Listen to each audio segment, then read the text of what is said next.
السلام علیکم ګرانو مینوالو د فیسبوک ملګرو څنګه الله خیر دی ټیک ټاک مې تاسو سره د سعودي عرب د ښار نه دا یو ویډیو شیر کما خو دا هغه رونو بایګانو د پاره دا کم چې پاکستان نه یا پاکستان بل ملک نه عمره د پاره حج د پاره راځي نو دا بسونه دي فری سعودي حکومت د طرف نه ماشاءالله میټرو سیستم دی او 12 روډونه دي او دا 5 نمبر گاډه د حرم ته روان دی وسو دا فری بسونه دي نو د ویلو مطلب مې دا دی چې کم د پاکستان نه یا د کم ملک نه مرادي زما پاکستان نه خصوصا رونه بایګان خويندې میندې عمره د پاره نو حالات داسي چې هغه ټیکسي یا چې کم دینو نور پرایویټ گاډي چې کم دینو پیسې ډیر اخلي او دا فری بسونه دي د کې دي ګرځي دا د حرم نه غیر چاپیره ماشاءالله 24 غنټه د دې سرویس ته او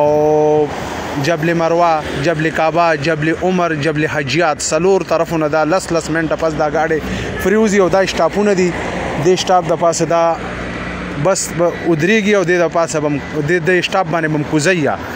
په نور ځکه دا نه ودريږي نو دا ماشاءالله مسجد عائشه مسجد زیرانه او جبل مروه غار حرا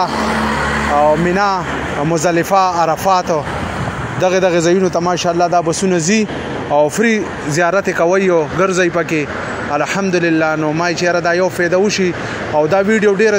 زیاته شیر کوي امید ده چې تاسو به دا ویډیو خوښ شي دا مخامخ حرم دی او الله مو آباد او خوشاله ساتو دا هغه خلکو سره شیر کوي چې کوم عمره لا وجدا راځي نو په دې بسونو کې د فری ګرځي دا سعودي حکومت د طرف نه فری دي دا بس زخپلم چلوما امید ده چې دا ویډیو په تاسو ډیره خوښ شي یا الله مو ټول مرتله بعد او خوشاله ساته چې ارزه وسیو دا یو دغه چې ما تاسو له درکو نور خیر دې سیاته مخدي دغه بسونه دي او چې څومره پاکستان نه زما رونا بایګان خويندې میندې الله دې وسو طاقت ورکړي چې عمره لا حج لراځي نو دې بسونو کې د فری ګرځي دا سعودي حکومت د طرف نه فری بسونه دي او کوشش وکړئ دا ویډیو مخکې شیر کړئ چې کم خلک راځي چې هغه ته خبر ورسي الله مو آباد او خوشاله ساته السلام علیکم